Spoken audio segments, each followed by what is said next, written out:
عمران خان کو 9 مئی کو اسلام آباد ہائی کورٹ سے رینجرز نے اغوا کیا، تشدد کیا، گاڑی میں ڈال کے لے گئے۔ جب یہ منظرنامہ لوگوں نے دیکھا تو لوگ پرامن احتجاج کے لیے پورے پاکستان کی سڑکوں میں باہر نکل آئے۔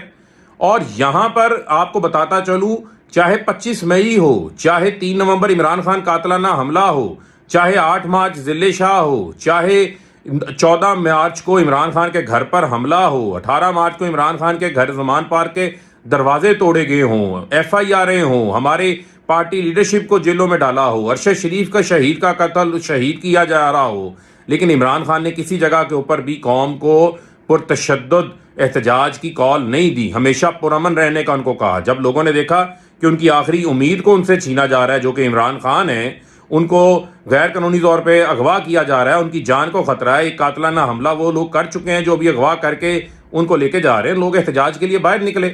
اب آپ ان لوگوں کی تصاویریں جو پرامن پروٹیسٹرز ہیں، جن کا آئینی بنیادی حق ہے، ان کے گھروں کے دروازے توڑ رہے ہیں۔ ہم یہ مطالبہ کر چکے ہیں، جو ویڈیو سامنے آ رہی ہیں، انٹرنیٹ بند تھا، فیس بک بند تھا، ٹویٹر بند تھا، سوشل میڈیا کے اوپر پابندیاں لگا دی گئی تھی، یوٹیوب بند تھا، اب سامنے آ رہی ہے، نظر آ رہا ہے کہ پولیس والے گولیاں چلا رہے ہیں، سادہ کپڑوں میں نامعلوم افراد گھس کے گولیاں چلا رہے ہیں، وہ اشتعال پھیلا رہے ہیں، وہ لوگوں کو انتشار دلوا رہے ہیں، جلاؤ گھیراؤ کر رہے ہیں۔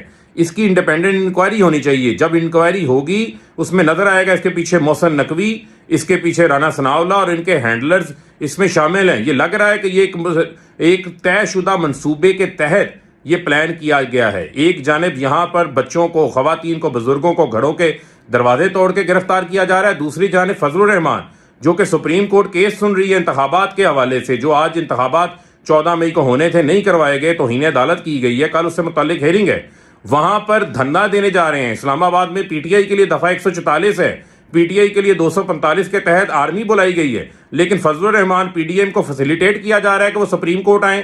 کیا 1997 کی تاریخ دہرانی ہے؟ سپریم کورٹ پہ حملہ کرنا ہے؟ کیا سپریم کورٹ ایک ادارہ نہیں ہے؟ کیا اس ادارے کا تقدس نہیں ہے؟